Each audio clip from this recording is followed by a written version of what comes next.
السلام عليكم ورحمة الله وبركاته. معكم أحمد وصفي. احنا هنبتدي إن شاء الله الكورس بتاع النوت جي اس بالعربي، وهنخش كده الأول ونفهم إيه هو النوت جي اس في الأول. النوت جي اس هو open source platform للباك اند كباك اند. بتشتغل على الانجن بتاع ال V8. الانجن بتاع ال V8 ده هو الانجن اللي موجود في جوجل كروم. والنوت جي اس أول ظهور ليها كان 2009.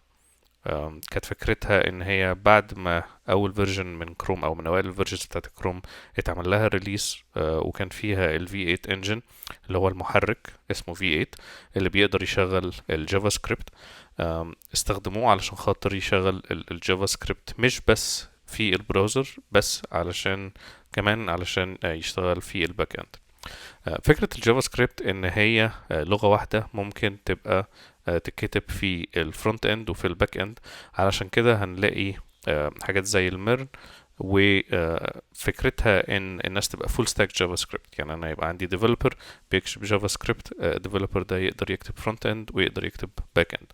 وده مش معناه ان كل الديفلوبرز اللي بيعرفوا يكتبوا نوت جي اس بيعرفوا يكتبوا جافا سكريبت البراوزر. في اختلافات بسيطة، ولكن بشكل عام على الاقل هبقى قاري الكود، هبقى فاهمه، وهبقى عارف ايه اللي بيحصل بنسبة كبيرة يعني.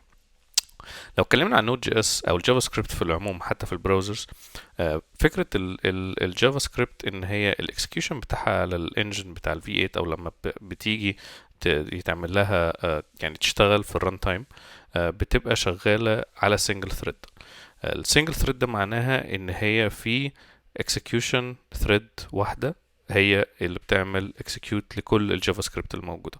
ولذلك هنلاقي ان النوت جي اس او الجافا سكريبت واخدة المسمى بتاع ان هي تبقى asynchronous. يعني معناها ان انا الحاجة مش بتحصل لحظية. يعني ممكن اقول مثلا هنعمل statement، والstatement دي يتعمل لها execute بعديها بفترة ويرجع لي الرد تاني، واحدة واحدة هنتكلم اكتر عن الموضوع ده.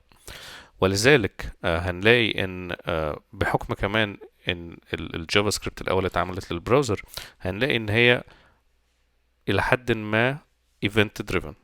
ايه معنى event driven معناها ان الجافا سكريبت بتبقى مبنية اكتر على الايفنتات. يعني لازم حاجة تحصل علشان خاطر هي تعمل حاجة، لازم حاجة تحصل عشان خاطر هي تعمل حاجة، وهكذا.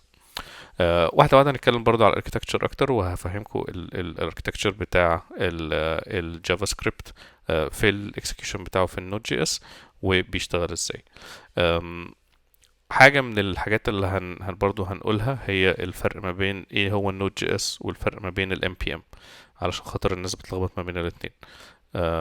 بس كبداية ده يعتبر كده اوفر فيو سريع عن النوت جي اس والجافا سكريبت، وايه هو ال V8 engine، وشوية عن التاريخ بتاع النوت جي اس. وان شاء الله اشوفكم في الموديولز الجاية. مع السلامة.